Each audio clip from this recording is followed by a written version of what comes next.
Junho Kim floated through the narrow corridor of Space Station Harmony. His tool belt bumped against the wall as he moved. As the station's maintenance engineer, he knew every bolt, panel, and wire on this orbiting home. The station had been his workplace for 3 years now. It was routine, it was normal. Until today. "Junho, you need to come to the observation deck right now," said Captain Lee through the station's communication system. Her voice sounded strange, tense, maybe even scared. "Is there a problem with the solar panels again?" asked Junho. "No. Just come, quickly." Junho pushed himself toward the observation deck. When he arrived, he found the entire crew floating there, all 6 of them. Nobody spoke, nobody moved. They all stared out the large window into the darkness of space. Except it wasn't dark anymore. Where there had been only stars and the curve of Earth below, now there was something else. Something impossible. A massive black shape blocked the stars. It was perfectly smooth, like polished obsidian, and shaped like an oval. It reflected no light. It cast no shadow. It was simply there, as if it had always been there. "What is that?" whispered Junho. Captain Lee turned to him. Her face was pale. "It appeared 10 minutes ago, no warning. Our radar didn't pick it up, it just appeared." "A ship? An asteroid?" "Too regular to be an asteroid," said Dr. Yuna, the station scientist. "And it's holding position relative to us. That means it's powered, controlled." Junho felt a chill run down his spine. "Have we tried to contact it?" Captain Lee nodded. "All frequencies, no response." The room fell silent again. They all watched the black oval. It made no move. It sent no signal. It simply existed, massive and silent, less than a kilometer from their fragile station. "Wait," said Dr. Yuna suddenly. "Something's happening." A small section of the black surface rippled. Then a smaller object detached from the main shape. It was also black but smaller, about the size of a bus. It moved slowly toward the space station. "It's a shuttle," said Captain Lee. Her voice was steady, but her hands gripped the edge of the console tightly. "They're coming here." "Should we try to stop them?" asked Taewon, the security officer. Captain Lee shook her head. "With what? We have no weapons. And look at the size of that thing. If they wanted to harm us, they could have done it already." The small shuttle moved closer. Now they could see details. It had no visible engines, no windows, no seams. Yet it moved with perfect precision, slowing as it approached the station's docking bay. "They're going to dock," said Junho. "Do we let them in?" Before anyone could answer, a soft chime sounded from the control panel. The screen showed that the airlock seal was engaged. The shuttle had connected to their station. "They've already docked," said Captain Lee. "They bypassed our security systems." The crew looked at each other. Fear, excitement, wonder. All these emotions showed on their faces. "We need to meet them," said Captain Lee finally. "Taiwan, Junho, come with me. The rest of you stay here and maintain contact with Earth." Junho followed Captain Lee and Taewon through the station toward the docking bay. His heart pounded. First contact. After all the years of searching the stars, of sending signals into the darkness, of wondering if they were alone. Now they had their answer. When they reached the airlock door, they stopped. The control panel showed green. The air pressure was normal. The door could be opened safely. "Ready?" asked Captain Lee. Junho nodded, though he wasn't ready at all. How could anyone be ready for this moment? Captain Lee pressed the button. The door slid open. Standing in the airlock was a figure. At first glance, it looked almost human. It stood on 2 legs. It had 2 arms, 1 head. But as Junho looked closer, he saw the differences. The skin wasn't skin at all, but tiny scales that shimmered with colors when they caught the light. The eyes were larger than human eyes and silver, with no visible pupils. The face had no nose, just small breathing slits. The mouth was small and perfectly round. The figure was dressed in what looked like a one-piece suit made of flowing material that moved slightly, even though there was no breeze in the station. "Hello," said Captain Lee. her voice surprisingly calm. "Welcome to space. Station Harmony. I am Captain Jimin Lee of Earth." The figure tilted its head slightly. Then it spoke. The voice was female, smooth with perfect English, though there was a strange musical quality to it. "I am Commander Ara of the Celestial Concordat. We have come to evaluate your world." "Evaluate?" asked Jun-Ho before he could stop himself. The silver eyes turned to him. "Yes. We have observed your planet for some time. Your species has reached a critical development stage. You have begun to explore beyond your world. It is our duty to assess whether you are ready for contact with the greater galactic community. We've been sending signals into space for decades," said Captain Lee. "Why come now?" Commander Ara made a small gesture with her hand. "Your signals were noted, but mere technical ability is not enough. We must assess your species as a whole, your societies, your cultures, your potential. And if we pass your assessment," asked Taewon, "then you will be welcomed, in time, as junior members of the Concordat." "And if we don't pass?" asked Jun-Ho. "Commander," Ara's silver eyes seemed to grow colder. "Then you will be placed under protective quarantine until such time as you evolve further." "Quarantine?" Jun-Ho frowned. "You mean you'd isolate our planet? Keep us prisoner in our own solar system?" "For your own protection," said Commander Ara. "The universe is vast and filled with dangers your species cannot yet comprehend." "That's not your decision to make," said Jun-Ho. The words came out before he could think about them. Captain Lee shot him a warning look, but he continued, "Earth is our home. Our future should be our choice." Commander Ara looked at him for a long moment. Then she made a sound. It took Jun-Ho a moment to realize she was laughing. "Your species is barely space-capable," she said. "You've reached your moon. You've sent simple probes to nearby planets. That is nothing. Some species in the Concordat have been traveling between stars for thousands of your years. We may be young," said Jun-Ho, "but we have a right to determine our own path." "Admirable spirit," said Commander Ara, "but ultimately meaningless. The assessment will proceed. The Concordat has already made preliminary observations. Your species is potentially volatile, but ultimately harmless. Quarantine is the most likely outcome." Jun-Ho opened his mouth to argue more, but Captain Lee placed a hand on his arm, warning him to be quiet. "We would like to learn more about the Concordat," said Captain Lee diplomatically. "Perhaps we could share information?" "Of course," said Commander Ara. "That is part of the assessment process. I will remain on your station as the primary contact. My crew will stay aboard our ship." Jun-Ho looked past Commander Ara toward the docking bay where the small shuttle waited. Through the open door he could see the massive black oval ship beyond. It dwarfed their station, a reminder of how small and vulnerable they were. But something inside him refused to accept that vulnerability as their final state. Where Commander Ara saw limitations, he saw potential. Where she saw a species to be contained, he saw one that deserved freedom. In that moment, as the alien commander outlined how Earth would be studied like specimens in a zoo, Jun-Ho made a silent promise to himself. He would find a way to prove humanity's worth. One way or another he would show Commander Ara and her celestial concordat that humans deserved better than quarantine. They deserved the stars. 6 months had passed since the massive alien ship appeared above Earth. 6 months of change that came too fast for most people to fully understand. The Celestial Concordat had established an embassy in Seoul, South Korea. They chose this location because it was where the first official Earth Concordat agreement was signed. Commander Ara now lived on Earth as the chief liaison between humans and aliens. She had a large office at the top floor of a new building that seemed to glow with its own light.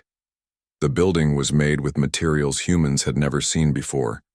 It was another reminder of how advanced the aliens were.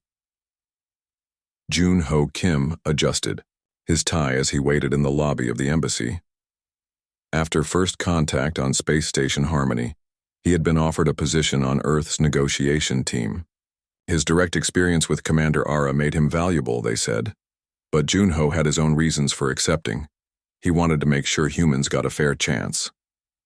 "Mr. Kim," Commander Ara will see you now, said a human assistant. Junho nodded and walked to the elevator. The doors opened without any button being pressed. The elevator knew where to take him.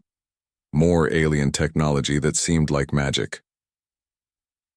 When he reached the top floor, Commander Ara was standing by a large window.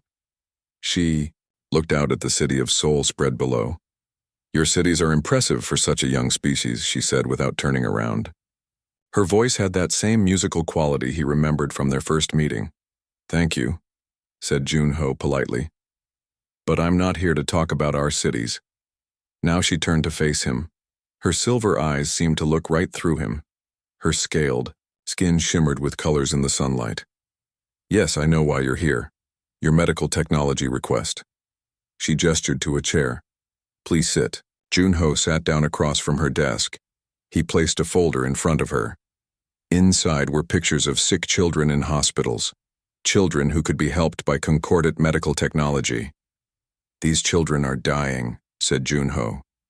"Your people have cures for their diseases. Why won't you share them?" Commander Ara looked at the pictures but showed no emotion. "We have explained this many times. Your species isn't ready for our advanced technology. The assessment period must be completed." "First, not ready? We're talking about saving lives." "We're talking about technology that could be used in many ways," said Ara. "Some of those ways could be dangerous. History shows that when humans gain new technology, they often use it to make weapons." Junho leaned forward. "That's not fair.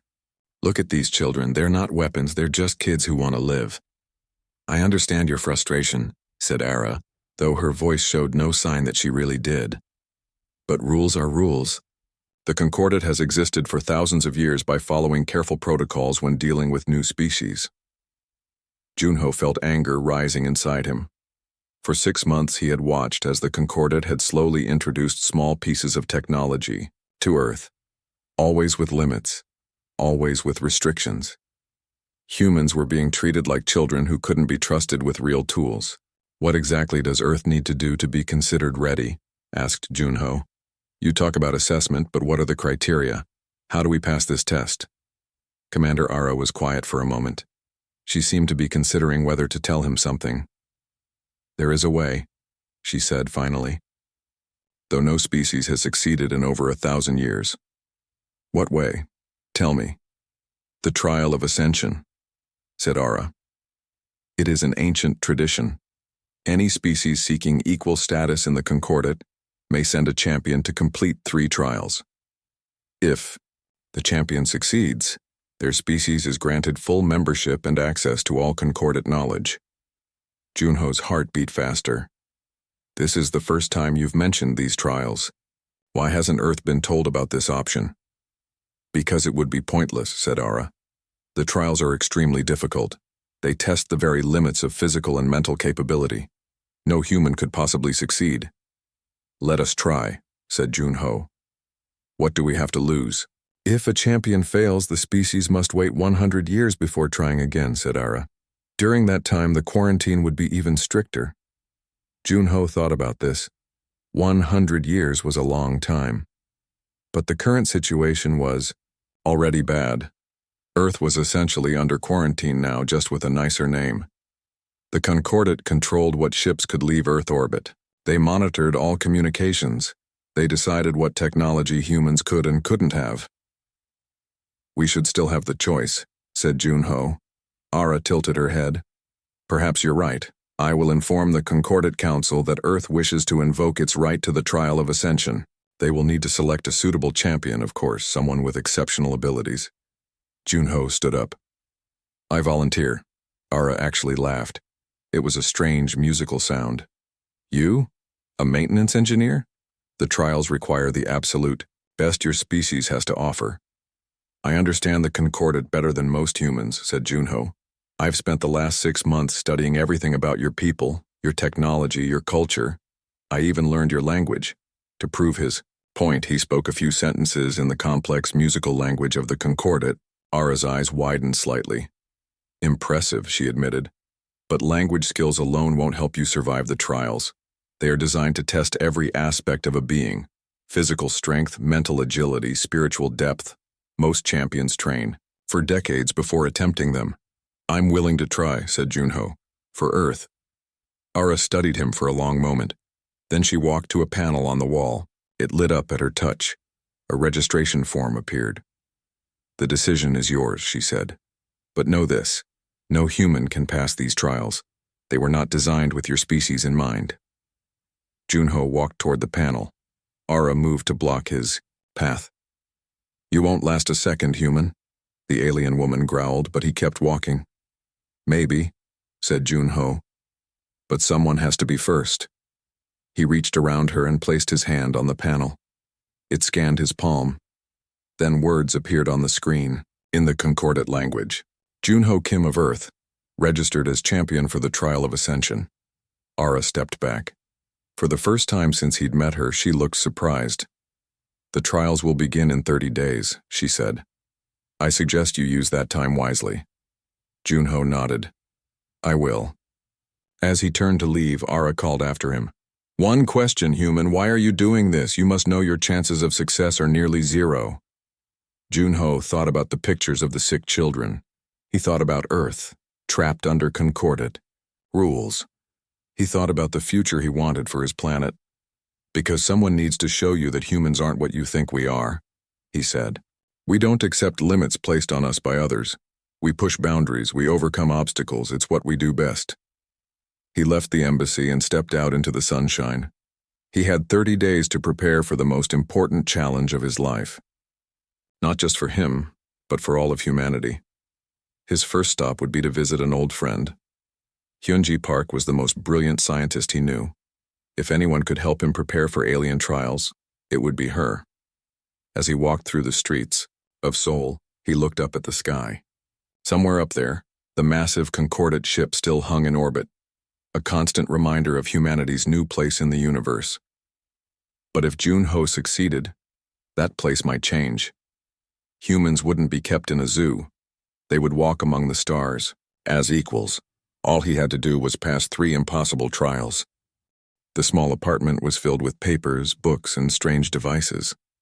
Hyunji Park pushed her glasses up on her nose as she studied the holographic display floating above her coffee table. The blue light reflected off her face as she moved her hands to spin the image. This makes no sense, she said. The physics don't match anything in our science books. Junho sat across from her, drinking his 3rd cup of coffee that morning. For the past 28 days, they had been working together to prepare him for the trial of ascension. Hyunji, a quantum physicist who had been studying concordate technology, was his best hope for understanding what he would face. Can you solve it? Asked Junho. Hyunji frowned. Maybe, but not in the time we have left. The trial is in 2 days, and we're still trying to understand the basics of how they think. Junho rubbed his tired eyes. Since volunteering as Earth's champion, he had barely slept. Every waking moment was spent studying, training, or learning anything that might help him in the trials. We don't need to understand everything, he said. We just need to know enough to get through the trials. Hyunji turned off the hologram. In the sudden darkness, her face looked serious. Junho, I have to ask again. Are you sure about this? The information we've gathered suggests these trials are extremely dangerous. No one would blame you for backing out. Junho shook his head. I can't. Not now. The whole world is watching. They need hope. It was true. News of the trial of ascension had spread quickly. People everywhere were talking about it. Some thought it was humanity's big chance. Others thought it was a trick by the concordate. But everyone was watching. Junho Kim had become famous overnight as the man who would fight for Earth's freedom. Well, then we keep working, said Hyunji. She reached for her own coffee. By the way I analyzed those documents you got from the embassy, I found something strange. What? The trials are supposed to be the same for every species, but I noticed some changes made to the parameters after you registered. It looks like Commander Ara modified them. Junho sat up straight. Modified how?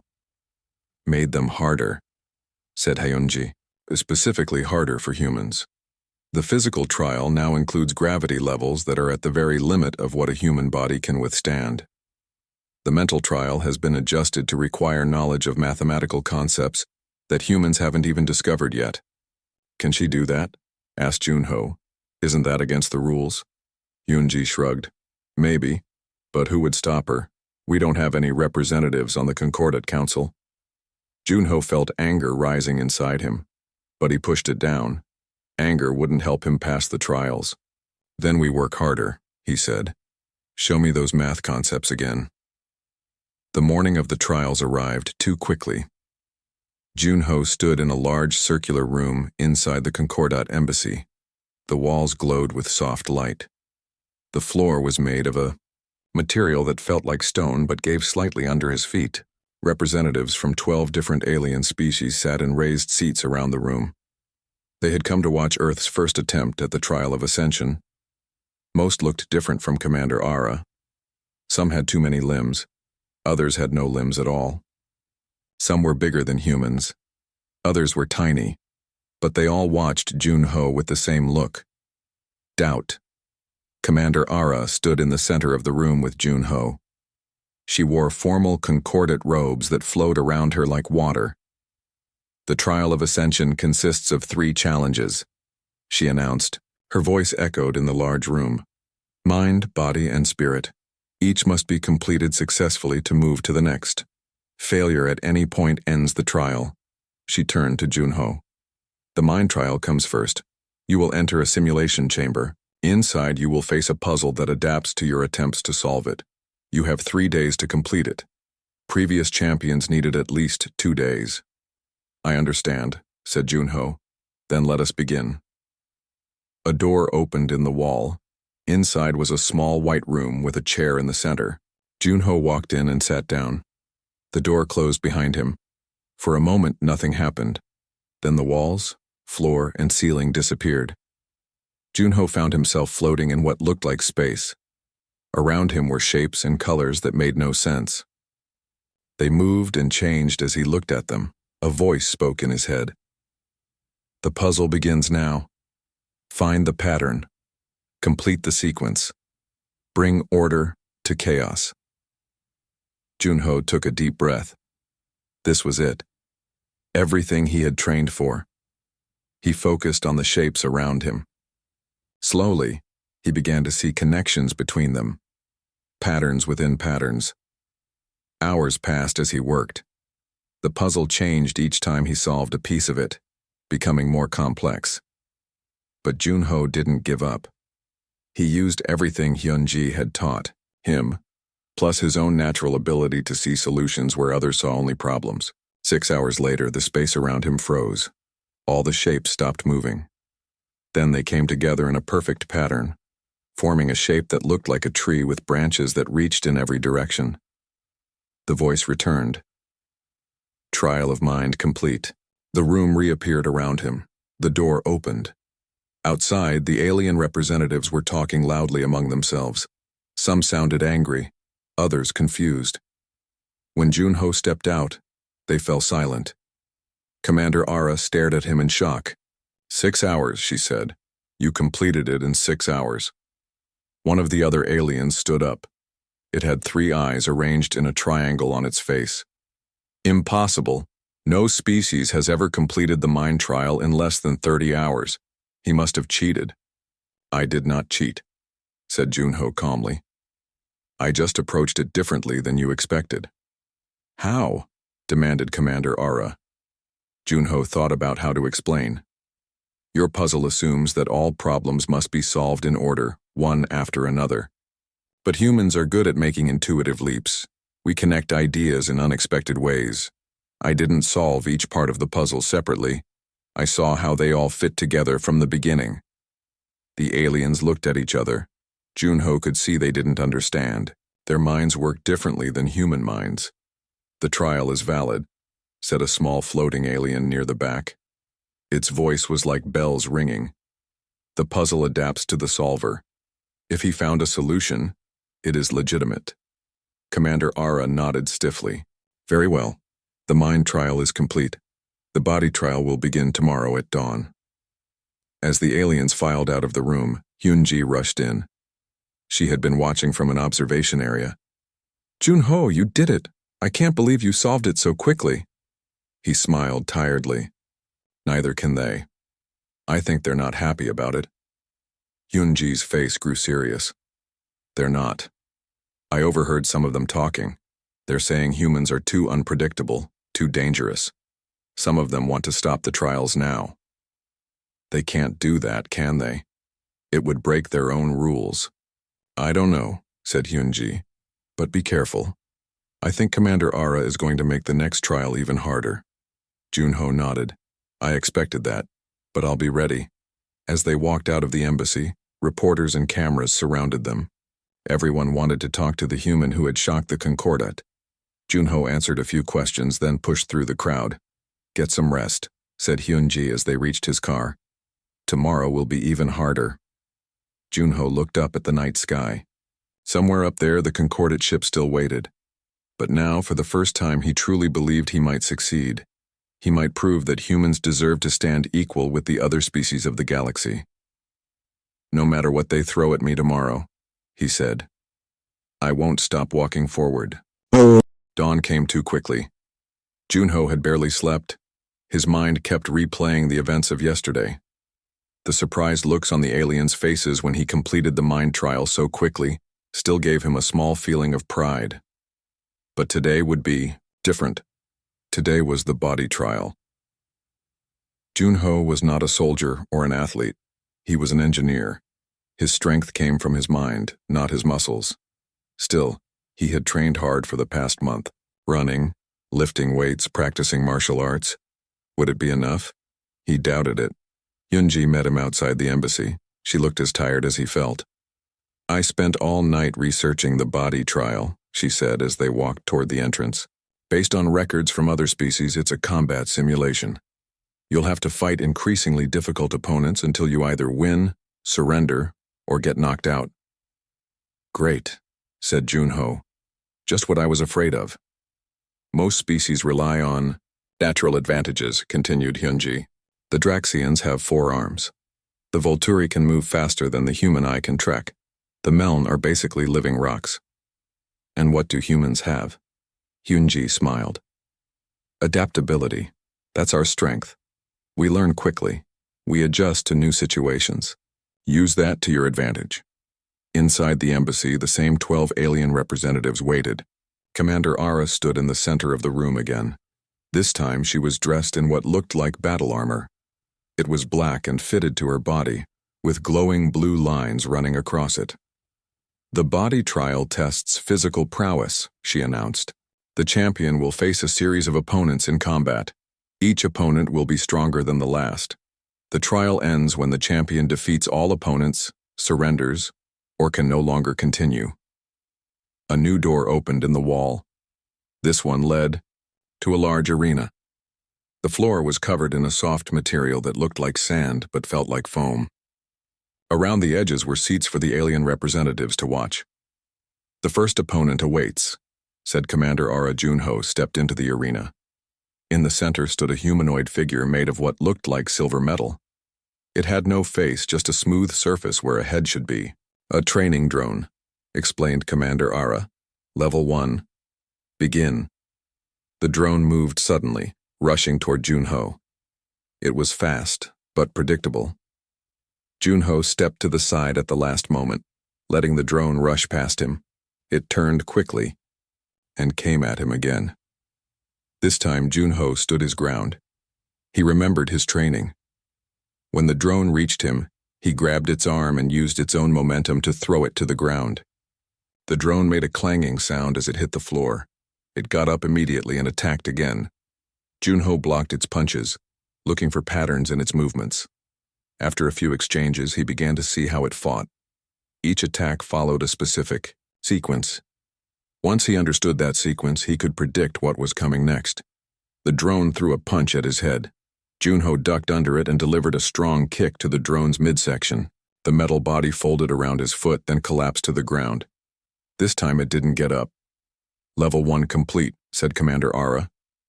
She sounded surprised. Level 2 begins now. A new drone entered the arena.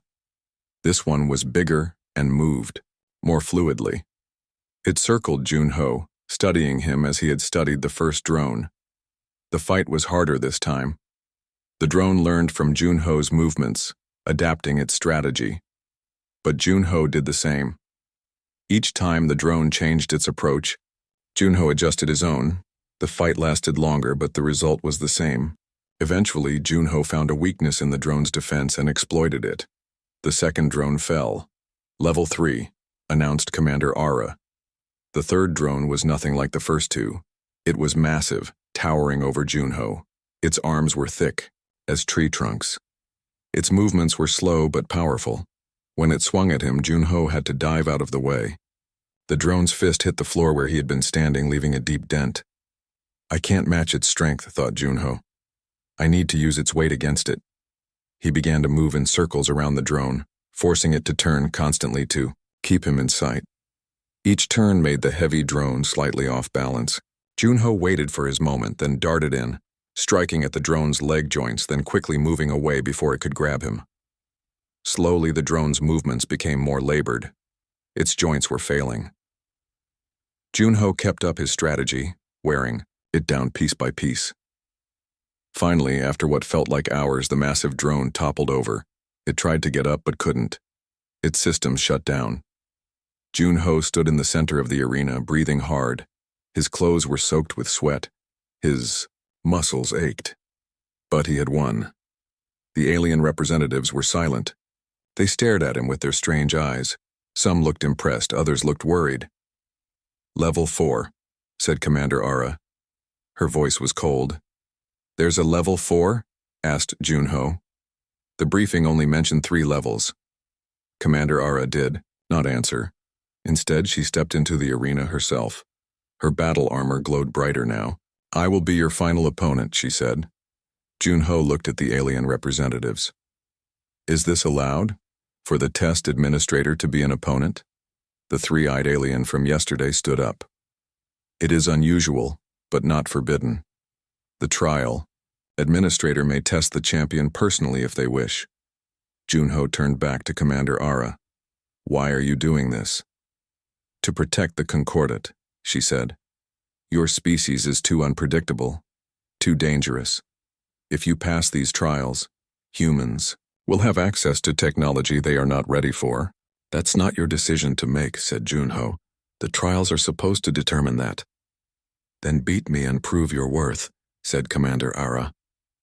She moved suddenly, faster than any of the drones. Her fist connected with Junho's stomach. Before he could dodge, the impact sent him flying across the arena. He hit the floor hard, gasping for breath. Commander Ara waited for him to stand up. When he did, she attacked again.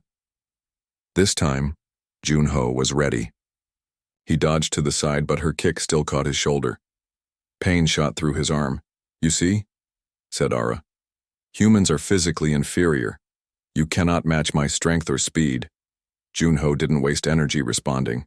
He focused on staying alive. Each time Ara attacked, he tried to dodge or block. Sometimes he succeeded. Often he didn't. Bruises formed on his arms and legs. Blood trickled from a cut on his forehead. From the sidelines, Hyunji watched in horror. This wasn't a fair test. It was a beating. But she couldn't intervene without causing Junho to fail the trial. Junho fell again, his legs swept out from under him by Ara's kick. He lay on his back, looking up at the ceiling. Everything hurt. He could surrender now. No one would blame him. He had already done better than anyone expected. But then he thought of Earth, of the children in hospitals who needed Concordat medicine, of humans looking up at the stars, dreaming of exploring them freely, slowly, painfully. He got to his feet. Commander Ara looked at him with something close to respect. Why do you keep getting up? You cannot win. Because that's what humans do, said Junho through bloody lips. We don't give up even when we should. He attacked this time, not with strength but with unpredictability. He moved in ways that made no tactical sense, keeping Ara guessing. He took hits to deliver his own. It wasn't pretty or elegant, but it was effective. The fight continued, neither side willing to surrender. Junho's body was reaching its limits. but his mind was still sharp. He noticed something about Ara's armor. The blue lines glowed brighter just before she made a powerful move. He waited for the right moment, watched for the glow, then moved in the opposite direction of her attack. Her punch missed completely. Before she could recover, Junho struck, at a point where two blue lines crossed on her back. Commander Ara froze. Her armor sputtered and went dark. She fell to her knees. "How did you know?" she asked as her systems came back online. "I didn't," said Junho. "I guessed. That's another human trait. We take chances." The alien representatives were on their feet now. Some were shouting in their strange languages. Others were silent with shock. Junho stood in the center of the arena, barely able to remain on his feet. But he had done it. He had passed the body trial. Tomorrow would bring the final challenge, the spirit trial. But for now he had proven that humans should not be underestimated. The medical room in the embassy was quiet except for the soft hum of machines. Junho lay on a bed while a concordate healing device passed over his body, repairing his injuries from the fight with Commander Ara. The device emitted a soft blue light that felt warm on his skin. Yunji sat beside his bed working on a tablet. She had been analyzing the data from the first two trials, looking for patterns, trying to predict what the final spirit trial might involve. "How are you feeling?" she asked without looking up from her work. "Like I got hit by a truck," said Junho, "but better than an hour ago." "You should rest. The spirit trial is tomorrow and we still don't know much about it. The concordate records are very vague on this one." Junho tried to sit up, wincing, as pain shot through his ribs. The healing device was amazing, but even alien technology needed time to work. "No rest," he said. "We need to prepare. What have you found so far?" Hyunji sighed and set down her tablet. "Not much. The spirit trial is different for each species. It seems to be tailored to their specific psychology. For some, it's a test of courage. For others, a test of compassion. For yet others, a test of wisdom. And for humans, I don't know. There's never been a human champion before." The door to the medical room slid open. Commander Ara stood there, still wearing her battle armor, though it was now dark and inactive. She looked different somehow, less confident, more troubled. "May I enter?" she asked. Junho nodded. Hyunji looked like she wanted to object, but she stayed silent. Ara walked to the foot of Junho's bed. "Your performance in the body trial was unexpected. No one has ever targeted the power junction of my battle armor before." "Like I said, I guessed," said Junho. "Yes. Humans take chances. They make intuitive leaps. They see patterns where others do not." Ara paused. "These qualities make your species both fascinating and dangerous. Is that why you tried to make the trials impossible for me to pass?" asked Junho. "Because you're afraid of us?" Commander Ara's silver eyes widened slightly. "You know about the modifications." "We figured it out," said Hyunji, gesturing to her tablet.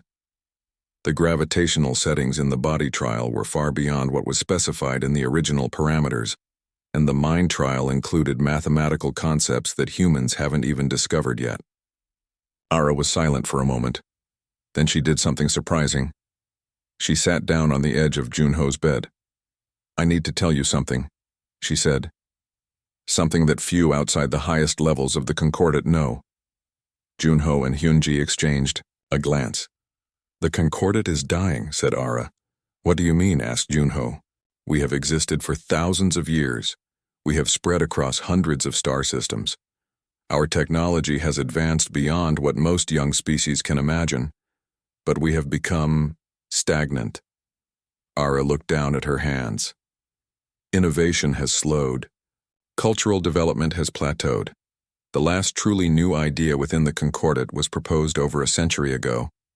We are a civilization in decline, though most of our people refuse to see it." "What does this have to do with Earth?" asked Hyunji. "Everything," said Ara. "Humans are different. You think differently. You solve problems in ways we would never consider. You create art that follows no established patterns. You are unpredictable and chaotic and brilliant. And that scares you, said Junho. Ara nodded. Yes, but it also gives me hope. She stood up and began pacing the room.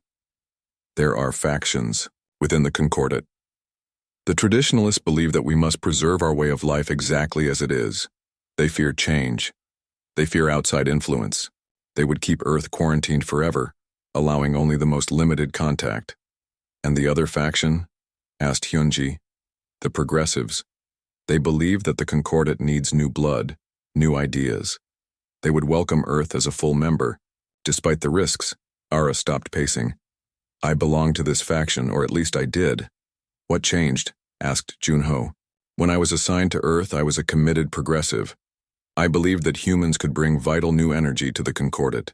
But then I began to study your history, your wars, your weapons, your capacity for destruction. I became afraid. Ara turned to face them. I wanted to protect both Earth and the Concordate. I thought the best way to do that was to ensure you failed the trials, to keep humans safely contained until you matured further as a species. So you changed the trials, to make them impossible, said Junho. Yes, admitted Ara. But you passed them anyway. You did what I thought was impossible. Hyunji stood up, anger clear on her face. That's not fair. The trials are supposed to be the same for every species. You violated your own rules. I know, said Ara, and now I find myself questioning my decisions. Perhaps humans are ready. Perhaps the risk is worth taking. Junho studied Ara's face. It was hard to read alien expressions, but he thought he saw genuine conflict there. What happens if I pass the spirit trial tomorrow? He asked. Ara's expression grew grim. If you pass, Earth will be recognized as a full member of the Concordate. All restrictions will be lifted. All technology will be shared. That sounds good, said Hyunji. But, continued Ara, the traditionalists will not accept this outcome. They have already been in contact with me. They suggested that if there was any chance of you passing the final trial, steps should be taken to prevent it. What kind of steps? Asked Junho. The kind that would ensure you never leave the spirit trial chamber alive. The room fell silent. Junho and Hyunji stared at Ara. Are you warning us? Asked Hyunji finally. Or threatening us? I am telling you the truth, said Ara. For the first time since I came to Earth, the spirit trial is dangerous even when conducted fairly. If it is manipulated to ensure failure, it could be fatal. Junho tried to process this information. So you're saying I should give up? Withdraw? From the trials? Ara looked at him with her silver eyes. That would be the safest course. For you and possibly for Earth. If you withdraw, the Concordate would maintain the current level of quarantine. Limited contact, limited technology sharing, but no direct interference in Earth's development. And if I continue? If you somehow pass despite the traditionalists' efforts, Earth would gain full membership. But the conflict within the Concordate might escalate. In the worst case, it could lead to open warfare between the factions. Earth could be caught in the middle. Junho looked at Hyunji. She seemed as conflicted as he felt. What would you do? He asked Ara. The alien commander seemed surprised by the question. I don't know. The logical choice would be to withdraw, to accept limited freedom rather than risk destruction, but then I am not human. No, said Junho. You're not. He sat up straighter, ignoring the pain in his ribs. Humans don't give up when things get difficult. We don't accept limitations placed on us by others. We fight for what we believe is right, even when the odds are against us. Even if it might lead to greater harm, asked Ara. We'll find a way to prevent that harm, said Junho. That's another thing humans are good at. Finding a third option when everyone else only sees two. Ara studied him for a long moment. Then she reached into a pocket of her armor and pulled out a small device. It looked like a silver coin with glowing blue lines across its surface. This contains information about the spirit trial, she said, holding it out to them. The true parameters, not the modified ones. And information about which traditionalists are involved in the plot against you. Hyunji took the device. Why are you helping us now? Because I was wrong, said Ara simply. I let fear guide my actions. I violated principles I once held dear. And because watching Junho refuse to give up, even when logic said he should, made me remember why I became a progressive in the first place. She moved toward the door. The spirit trial begins at noon tomorrow. It will take place in the central chamber of the embassy. Be prepared for anything. As the door slid open, Junho called after her. Commander Ara, thank you. She turned back. Don't thank me yet, human. The hardest trial is still ahead, and even with my help, your chances of success are very small. Small, said Junho with a smile, but not zero. After Ara left, Hyunji connected the device to her tablet. Information scrolled across the screen. This is incredible, she said. It has everything. The true nature of the spirit trial, the names of the traditionalists who are plotting against you, even the technical specifications of the trial chamber. Can you use it? Asked Junho. Hyunji nodded slowly. I think so, but we'll need help, and we need to be careful. If the traditionalists discover what we know, they might move up their timetable. They might try to stop you before the trial even begins. Junho swung his legs off the bed. The healing device had done its work. His body still ached, but he could move freely now. Then we work fast, he said, and we trust no one except each other. And Ara, he thought but didn't say. Something told him that the alien commander had finally chosen a side. Their side. Tomorrow would bring the final challenge, the hardest one yet. But for the first time, Junho felt like he truly understood what they were fighting for. Not just Earth's freedom, but perhaps the future of the Concordat itself. Night had fallen over Seoul. The city lights glowed below as Junho and Hyunji worked in her apartment. The information Ara had given them was spread across multiple screens. They had been studying it for hours, trying to understand the true nature of the spirit trial and the danger they faced. So the spirit trial takes place in a psychic amplification chamber, said Junho, rubbing his tired eyes. It forces the contestant to face their deepest fears and darkest impulses. Hyunji nodded. According to this, the chamber creates a mental landscape based on the contestant's own mind. The trial is different for each person because each person's fears are different. And the traditionalists plan to manipulate this landscape? Make it more frightening, more dangerous? Worse than that, said Hyunji, pointing to a section of text on her screen. They plan to lock you in a loop of your worst fears, make it impossible to break free. Most species' minds can't handle that kind of stress for long. Eventually, your brain would shut down. So they want to drive me insane, said Junho. Or kill me. Nice. Hyunji didn't smile. This is serious, Junho. The spirit trial is dangerous even when conducted fairly. The chamber amplifies your thoughts and emotions. If you panic or lose control in there, it could cause permanent damage to your mind. Junho stood up and walked to the window.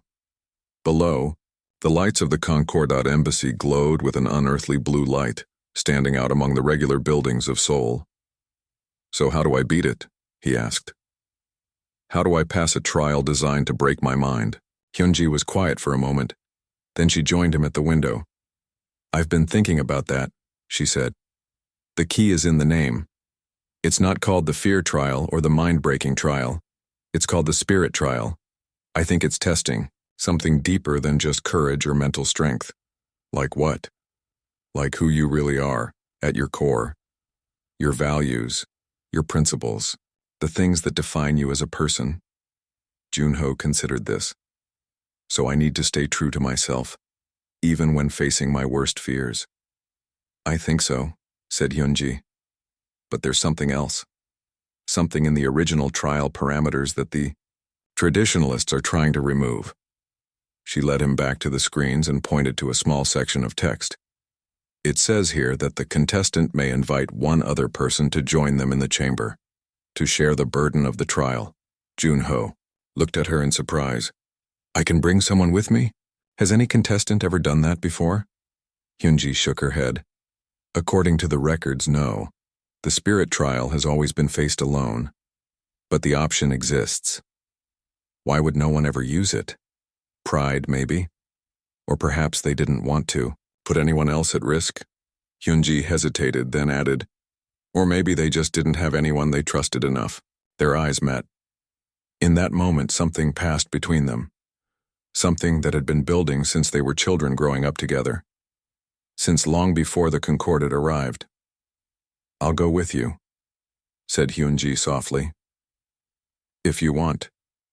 Junho felt a wave of emotion, gratitude, affection, and something more. I can't ask you to do that, he said. The risk is too great. You're not asking. I'm offering. Hyunji put her hand on his arm. We're in this together, Junho. We always have been. Before he could respond, a soft chime sounded from the door. Someone was outside. Hyunji quickly shut down the screens. Junho moved to the door, cautious. When he opened it, Commander Ara stood there. She wore civilian clothes now, not her battle armor. Without it, she looked smaller, less intimidating. May I come in? She asked. Junho stood aside to let her enter. I thought we weren't supposed to trust anyone but each other, he said to Hyunji. This is important, said Ara. I wouldn't have come if it wasn't. She joined them at the table. Her silver eyes looked troubled. The traditionalists know I gave you information, she said. They're moving up their timetable. The spirit trial has been rescheduled for dawn instead of noon. That doesn't give us much time, said Hyunji, glancing at the clock. It was already past midnight. There's more, said Ara. They've modified the chamber, removed certain safeguards, made it more dangerous. We know about their plan to trap Junho in a loop of his worst fears, said Hyunji. We found it in the data you gave us. Ara nodded. Yes. But there's something you don't know yet, something I only discovered tonight. She took a deep breath. If Junho fails the spirit trial, the traditionalists plan to use it as evidence that humans are too unstable to join the Concordat. They will argue for increasing the quarantine, cutting Earth off completely from the rest of the galaxy. For how long? Asked Junho. Indefinitely, said Ara. Potentially for thousands of years. The room fell silent as they absorbed this information. So I have to pass, said Junho. Not just for me, but for all of humanity. Yes, said Ara. But there may be a way I can help. How? Asked Hyunji. The spirit trial allows for one person to join the contestant, said Ara, to share the burden. Junho and Hyunji exchanged a look. We know, said Junho. Hyunji has already offered to join me. Ara looked surprised, then thoughtful. That is an unexpected. No contestant has ever used that option before. So you said in your records, said Hyunji. But why not? It seems like an obvious advantage. Because the sharing is complete, said Ara. Inside the chamber, your minds will be linked. You will experience each other's thoughts, memories, emotions. Most beings are unwilling to expose themselves so completely to another. Junho felt a moment of doubt. To share everything with Hyunji? Every thought, every feeling? Even the ones he kept hidden from himself?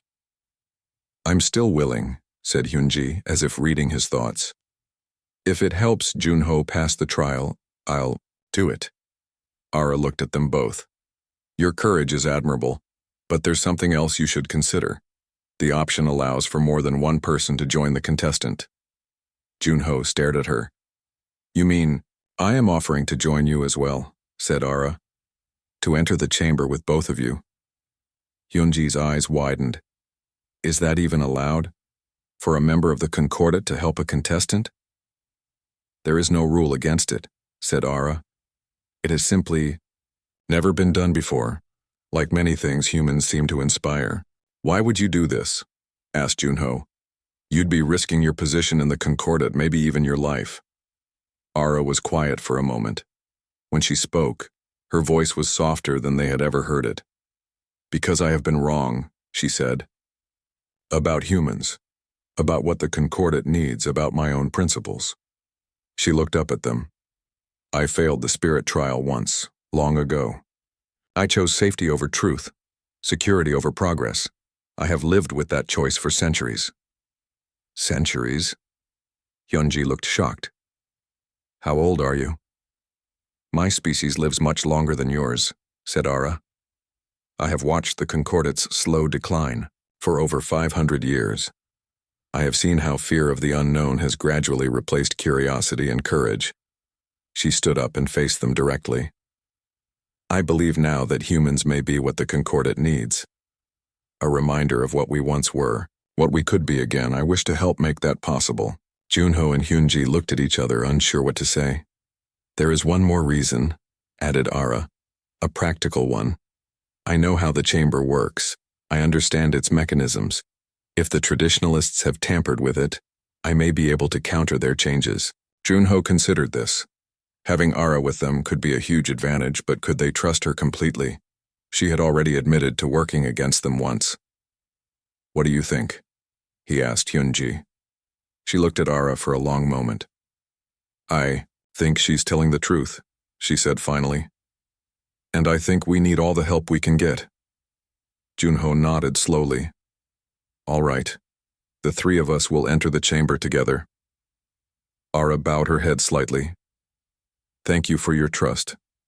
I will not betray it again. The rest of the night passed quickly as they prepared for the trial.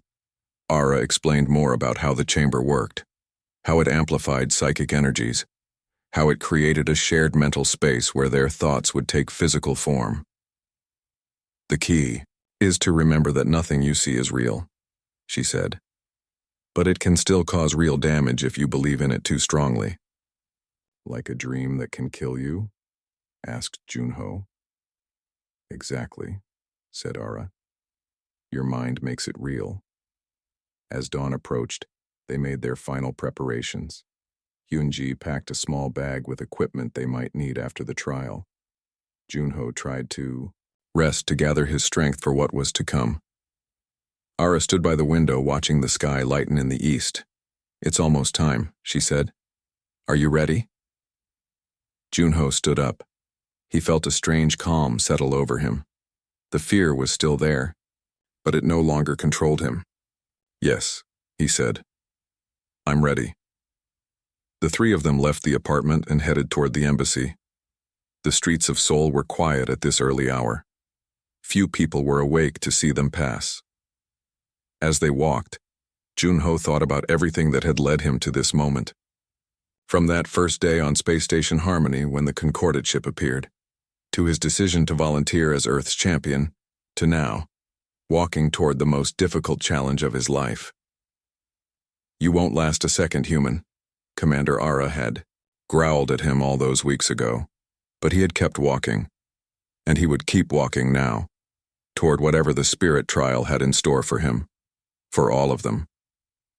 Dawnlight filtered through the windows of the Concordate embassy as Junho, Hyunji, and Ara entered the main hall. The alien representatives were already gathered there, looking surprised to see the three of them arrive together. The three-eyed alien that had spoken during previous trials stepped forward. His name was Nexor, Ara had told them. He was one of the leading traditionalists. Commander Ara, he said, his voice cold. I was not aware you would be escorting the human champion. I am doing more than escorting him, said Ara. I will be, joining him in the spirit trial, along with Hyunji Park of Earth. Murmurs spread through the gathered aliens. Nexor's three eyes blinked rapidly. That is highly irregular, he said. No contestant has ever brought companions into the chamber. But it is allowed, said Ara. Review the original rules of the Trial of Ascension. A contestant may invite others to share the burden of the spirit trial. Nexor turned to confer with the other representatives. They spoke in hushed tones in the Concordate language. Junho couldn't understand everything, but he caught words like unprecedented and dangerous. Finally, Nexor turned back to them. The rules do allow it, he admitted reluctantly, though we must question the wisdom of this decision. Commander, you understand that inside the chamber, your mind will be linked with these humans. All your thoughts, memories, and emotions will be shared. I understand, said Ara calmly. And you still wish to proceed? I do. Nexor's three eyes narrowed. Very well. The trial will proceed as scheduled. This way, please. He led them through a set of large doors into a circular room. In the center was a raised platform with 3 chairs arranged in a triangle. Above the platform hung a device that looked like a glowing blue crystal. It pulsed with a soft light. The spirit trial tests the inner self, announced Nexor to the gathered representatives. It forces the contestant to confront their deepest fears and darkest impulses. To pass, they must overcome these challenges while maintaining their core identity. He turned to Junho. Are you prepared, human champion? Junho nodded. I am. Then take your places. Junho, Hyunji, and Ara stepped onto the platform and sat in the 3 chairs. As soon as they were seated, glowing blue restraints appeared around their wrists and ankles. The restraints are for your safety, explained Nexor. Inside the mental landscape, your bodies will remain here, but your minds may cause involuntary movements. Hyunji looked nervous, but she gave Junho a reassuring smile. Ara sat straight and calm, her silver eyes fixed on the crystal above them. The trial begins now, said Nexor. The blue crystal began to spin. Its light grew brighter, enveloping the 3 of them. Junho felt a strange sensation, as if his mind was expanding beyond his body. His vision blurred, then cleared. He was no longer in the embassy. He stood in an empty white space that stretched in all directions. Hyunji and Ara stood beside him, looking as confused as he felt. Is this it? Asked Hyunji. The spirit trial? No, said Ara. This is just the starting point. The chamber is reading our minds, creating a landscape based on our thoughts and fears. As she spoke, the white space began to change. Colors swirled around them. Shapes formed and dissolved. It was like watching a world being born. Remember, said Ara quickly, nothing you see is real, but it can still hurt you if you believe in it. The swirling colors settled into a definite shape. They stood now in a vast, dark forest. Tall trees with thick, gnarled trunks surrounded them. No light penetrated the dense canopy above. The air was cold and still. This is strange, said Ara, looking around. The landscape should be based on Junho's mind since he is the contestant. But this is not from a human mind. A low growl came from the darkness between the trees. Something was moving out there. Many somethings. The traditionalists, said Ara. They've altered the chamber's programming. They're controlling the landscape. Red eyes appeared in the darkness. Dozens of them surrounding the 3 of them. Creatures began to emerge from between the trees. They looked like wolves, but much larger, with scales instead of fur. Their teeth gleamed in the darkness. Fear eaters, said Ara, her voice tight. They feed on terror. The more afraid you are, the stronger they become. The wolf-like creatures moved closer, growling, their red eyes fixed on the 3 companions. What do we do? Asked Hyunji, moving closer to Junho. We stay calm, said Junho. They feed on fear, right? So we don't give them any. He took a deep breath and stepped forward, toward the nearest creature. It snarled, showing long, sharp teeth. You're not real, said Junho firmly. You're just an image created by the chamber. You can't hurt me unless I let you. The creature hesitated. Its form seemed to waver slightly, like a reflection in disturbed water. Encouraged, Junho took another step forward. Go away. You have no power here. The creature snarled one more time, then backed away, disappearing into the darkness. The others followed, their red eyes vanishing one by one. It worked, said Hyunji. But Ara looked troubled. That was too easy. The traditionalists wouldn't give up so quickly. As if on cue, the forest around them began to change. The trees became buildings. The dirt path became a paved street. They were standing in a city, but not just any city. Seoul, said Junho, but something's wrong. The buildings were damaged. Windows were broken. Cars lay abandoned in the streets. There were no people anywhere. What happened here? Asked Hyunji. A deep rumbling sound came from above. They looked up to see a massive Concordate ship hovering over the city. It was firing weapons at the buildings below. Explosions bloomed across the cityscape. "This isn't real," said Junho, though his voice shook slightly. "This is just trying to play on my fears." "Is this what you fear?" asked Ara. "That the Concordate will attack Earth?" "I fear that humans will never be treated as equals," said Junho. "That will always be seen as dangerous, as less than other species." The scene shifted again. Now they stood in what looked like a council chamber. Alien representatives sat in raised seats, looking down at them. Nexor stood at the center, addressing the council. "The human champion has failed the trial of ascension," he was saying. "This proves what we have long suspected. Humans are too unstable, too dangerous to join the Concordate as equals. I propose we increase the quarantine. Cut Earth off completely from the rest of the galaxy." The council members nodded in agreement. They began to vote, one by one. "Aye," they said, their voices blending together in a condemnation of humanity. "This is my fear," said Junho quietly. "That I'll fail. That I'll condemn Earth to isolation." "But you haven't failed," said Hyunji. "We're still in the trial. We can still pass it." The council chamber faded. Now they stood in a small, bare room. A single window showed stars outside. A space station, Junho realized, but not one he recognized. "This is from my mind," said Ara suddenly. Her voice sounded different, almost frightened. "This is where I grew up." A door opened and a young alien entered. She looked like a younger version of Ara with the same scaled skin and silver eyes. "That's me," said Ara. "Centuries ago." Young Ara moved to the window and looked out at the stars. Her expression was one of longing, of desire to explore. Then another alien entered the room. This one was older, sterner. "My teacher," said Ara. She was a traditionalist. The teacher spoke to young Ara in the Concordate language. She seemed to be scolding her. Young Ara's shoulders slumped.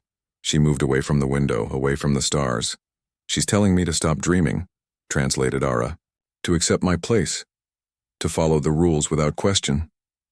"And did you?" asked Junho. "Yes," said Ara sadly. "For centuries I did exactly as I was told. I became what they wanted me to be. I forgot my own dreams." The scene changed again. Now, they were in what looked like a laboratory. Hyunji gasped. "This is my old university lab," she said, "where I worked before the Concordate came." A younger version of Hyunji sat at a desk, working on complex equations. She looked frustrated, tired. "I was trying to solve a problem in quantum physics," explained Hyunji, "something no one had been able to figure out." Young Hyunji suddenly smiled, writing something down quickly. Her expression was one of pure joy, of discovery. "I solved it," said Hyunji. But then, the door to the lab opened. Officials in suits entered. They spoke to young Hyunji, their expressions serious. "They took her papers, her research. They classified my work," said Hyunji bitterly. "Said it was a matter of national security. No one would ever know what I discovered." "Your fear is being silenced," said Junho. "Having your achievements hidden away." Hyunji nodded. "Science should be shared. Knowledge belongs to everyone." The lab disappeared. They were back in the white empty space. "I think I understand now," said Junho. "The spirit trial isn't just about facing our fears. It's about understanding them, understanding ourselves. And each other," added Hyunji, looking at Ara. "We've all seen into each other's minds now." "Yes," said Ara thoughtfully. "Perhaps that is the true purpose of allowing companions in the trial. Not just to help, but to share. To connect." The white space began to darken. Shadows gathered around them, taking shape. 3 figures appeared, standing opposite them. Shadow versions of themselves. "These represent our darkest impulses," said Ara. "The parts of ourselves we try to hide." Shadow June. News of what happened in the spirit trial spread quickly. Within hours, it seemed like everyone on Earth knew that Junho Kim had passed the trial of ascension, that humans had earned their place among the stars.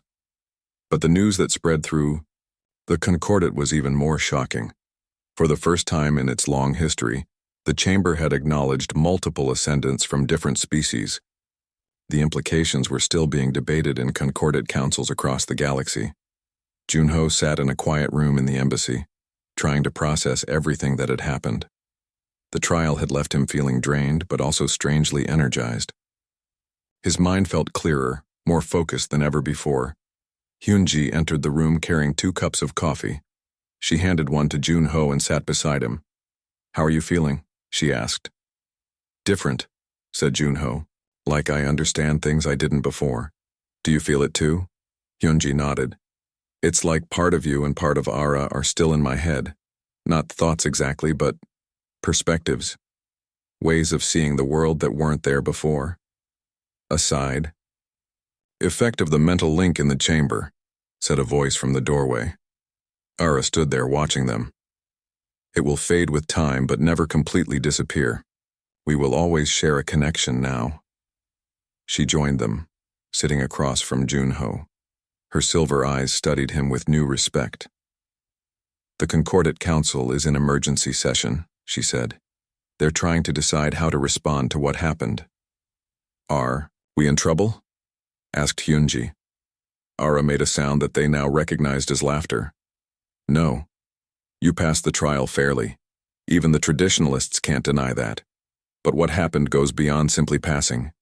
You've changed the Concordat's understanding of what's possible." "How so?" asked Junho. "The chamber acknowledging multiple ascendants suggests that species can evolve together, not just separately. It challenges the whole hierarchy of the Concordat, where older species look down on younger ones." "And how do you feel about that?" asked Hyunji. "Relieved," said Ara simply. "For centuries I've watched the Concordat stagnate.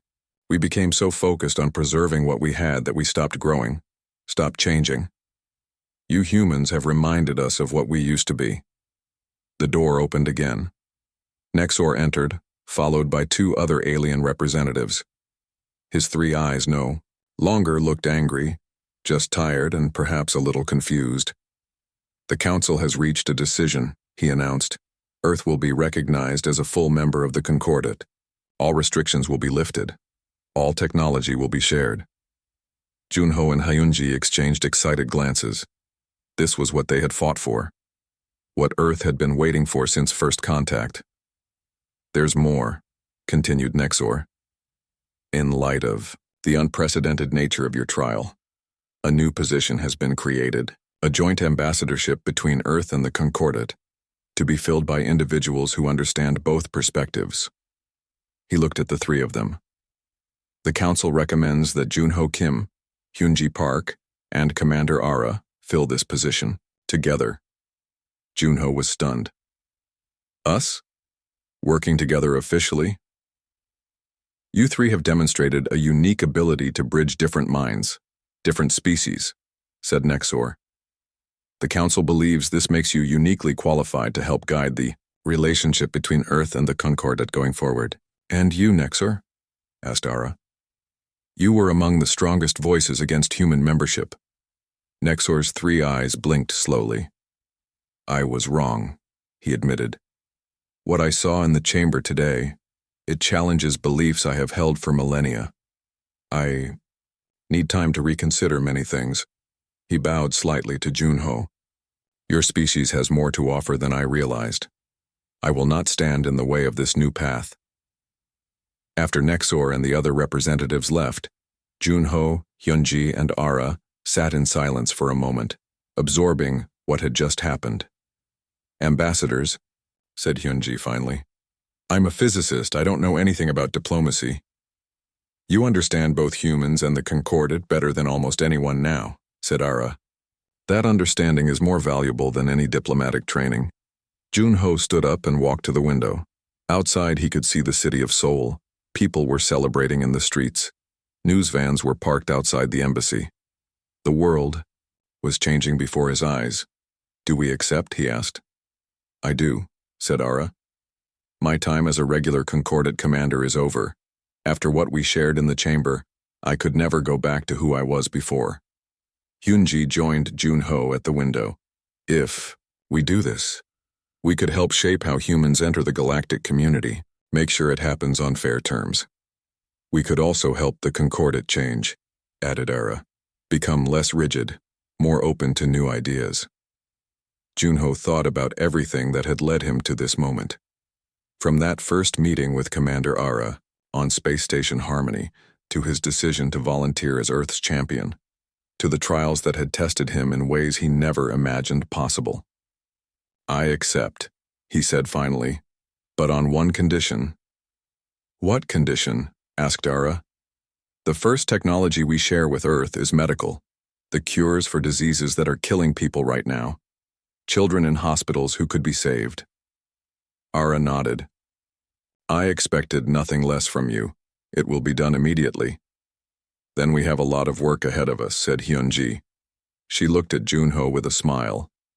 Ready for a new challenge? Always, he said, returning her smile. The next few weeks passed in a blur of activity. Earth's transition to full Concordate membership began. The first shipments of advanced medical technology arrived at hospitals around the world. Children who had been given months to live were suddenly cured in days. Other technologies followed.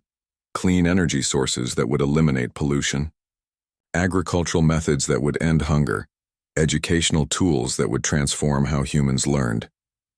But it wasn't just Earth that was changing. The Concordate was changing too. Inspired by what had happened in the Spirit trial, other species began to work more closely together. The rigid hierarchy that had defined the Concordate for thousands of years began to soften. 1 month after the year trial, Junho found himself on the observation deck of a Concordate ship, looking down at Earth. The blue and green planet seemed both familiar and strange from this distance. Hyunji joined him at the viewport. It looks so peaceful from up here, she said. So small, but not isolated anymore, said Junho. Not quarantined. Ara entered the observation deck. She wore the new insignia of their joint ambassadorship, a symbol that combined elements of Earth and Concordate design. The Council is ready for our first report, she said. They're eager to hear how the integration is proceeding. Tell them it's going well, said Junho. Better than anyone expected. They know that already, said Ara. What they're really interested in is how the humans are changing the Concordate. New ideas are spreading through our societies faster than anyone can track. Art, music, philosophy. Humans create at a pace that astonishes most Concordate species. And how do they feel about that? Asked Hyunji. Some are frightened, admitted Ara. Change is always frightening, but most are excited. They're remembering what it feels like to discover new things, to grow, to evolve. Junho looked back at Earth. From up here, he couldn't see the borders between countries, the differences that humans thought were so important. He saw only one world, united in its new place among the stars. You know, he said, when you first told me that humans would be quarantined, that we weren't ready to join the galactic community, I refused to accept it. I kept walking forward, even when you warned me I wouldn't last a second. I remember, said Ara. I thought you were being stubborn and foolish. And now? Ara looked at Earth, then at her 2 human companions. Now I think that stubborn determination might be exactly what the galaxy needs. The ship's engines hummed as they prepared to leave Earth orbit. Their first official mission as joint ambassadors was about to begin. They would visit other Concordate worlds, introducing them to human culture and ideas. They would help guide Earth's first steps into a much larger universe. Ready? Asked Hyunji. Junho nodded. Ready. Together, the 3 of them left the observation deck and headed toward the bridge. Toward the future they would help create one step at a time. 1 year had passed since the trial of ascension. 1 year since Earth had joined the Concordate as a full member. 1 year of incredible change for both humans and the galaxy at large. Junho stood on the bridge of the diplomatic vessel Harmony, named after the space station where he had first met Commander Ara. The ship was a marvel of joint human Concordate engineering. Its sleek design combined concordate technology with human aesthetics. It was beautiful and practical at the same time. Through the main viewport, Junho could see their destination. Century Prime, one of the oldest and most important worlds in the Concordate. Its surface glowed with city lights even from orbit. Massive structures rose from the planet's surface, reaching toward the stars. "Impressive, isn't it?" said Hyunji, joining him at the viewport. "Hard to believe we're about to walk on a planet 20 light-years from Earth." "Even harder to believe they're so excited to meet us," said Junho. It was true. Their arrival at Century Prime had been anticipated for months. The planet's leaders had prepared elaborate ceremonies and events to welcome the human ambassadors. What had once been fear and suspicion had transformed into curiosity and excitement. Ara entered the bridge, wearing her formal diplomatic attire.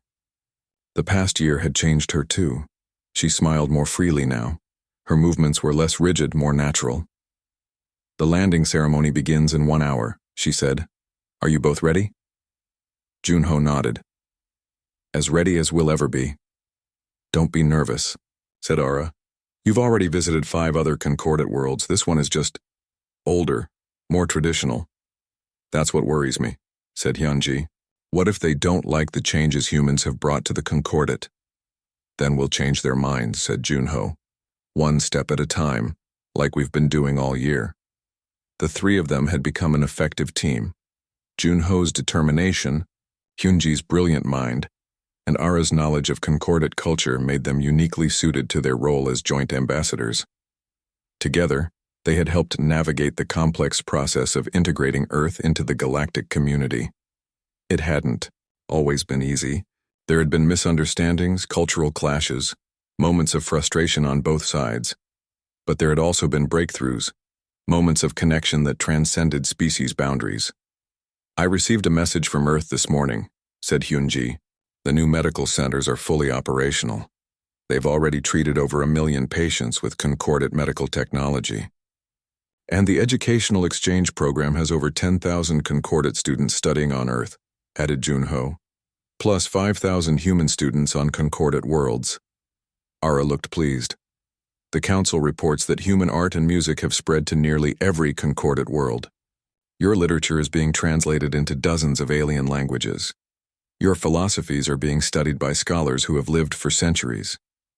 "And what about the traditionalists?" asked Junho. "Have they accepted these changes?" "Some have," said Ara. "Others still resist.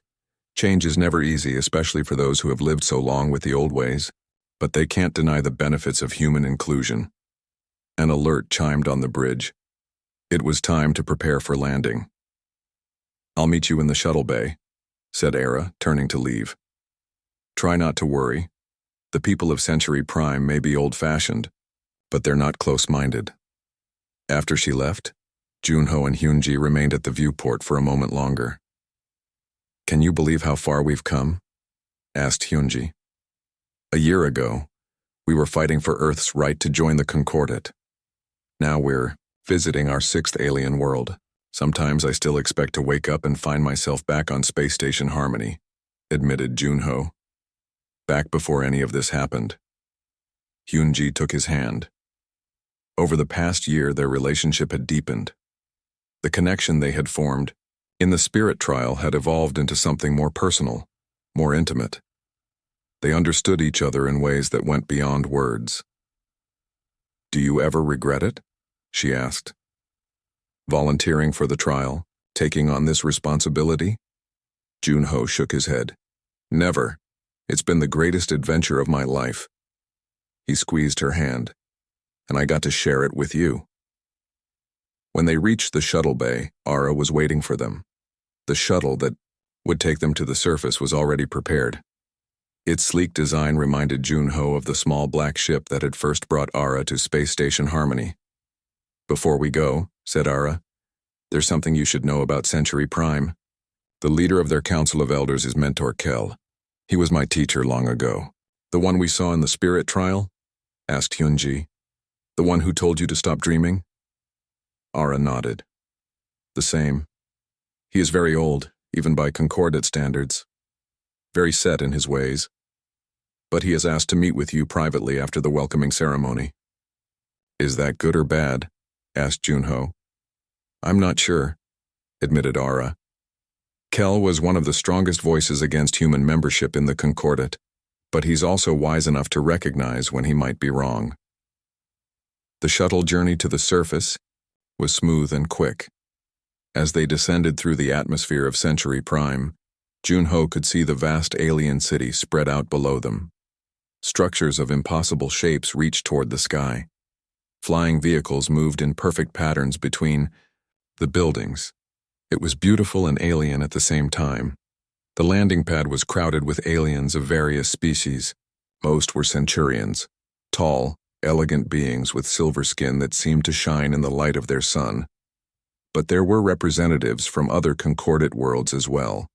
All had come to see the humans.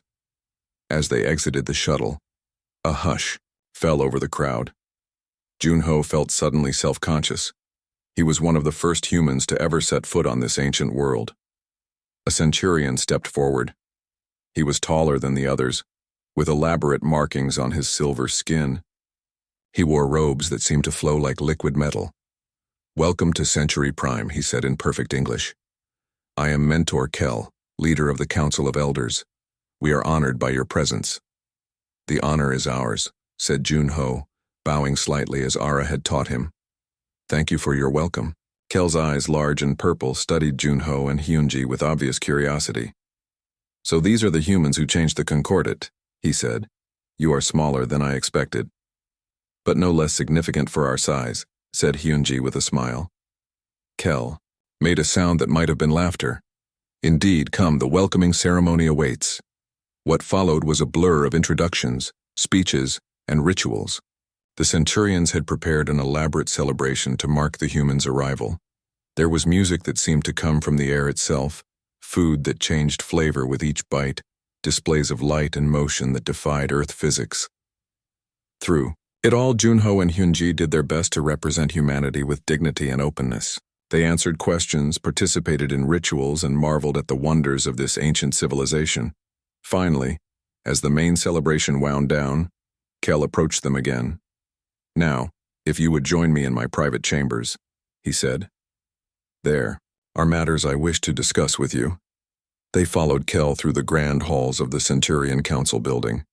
The walls were covered in what looked like moving artwork, scenes from Concordat history that shifted and changed as they passed. Kel's private chamber was simpler than Junho had expected, a round room with comfortable seating and a large window, overlooking the city. The old Centurion gestured for them to sit. "For 10,000 years," he began, "I have served on the Council of Elders. I have seen species rise and fall. I have watched the Concordat grow from a small alliance to a galaxy-spanning civilization." He paused. "And in all that time, I have never seen anything like what has happened this past year." "Is that a good thing or a bad thing?" asked Junho. Kel's purple eyes fixed on him. "I'm still deciding," he said honestly. "The changes humans have brought are unsettling. You move so quickly, think so differently, create so freely." "And that frightens you," said Hyunji.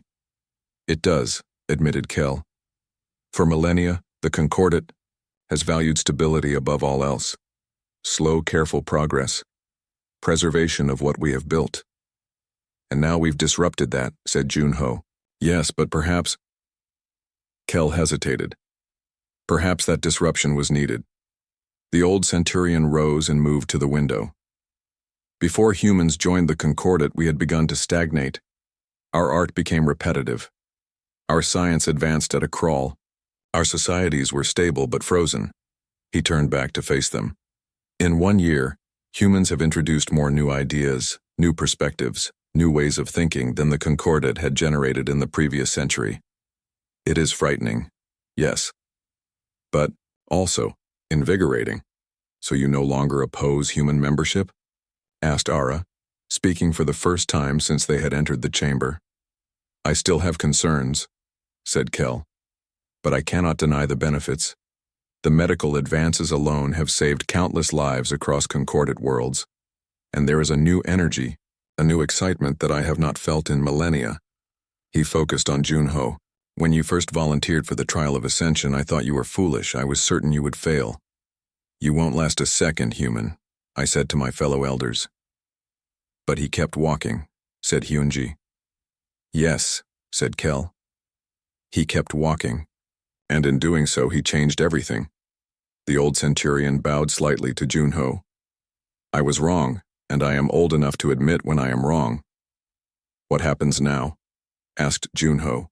Now, said Kel, we begin the next chap.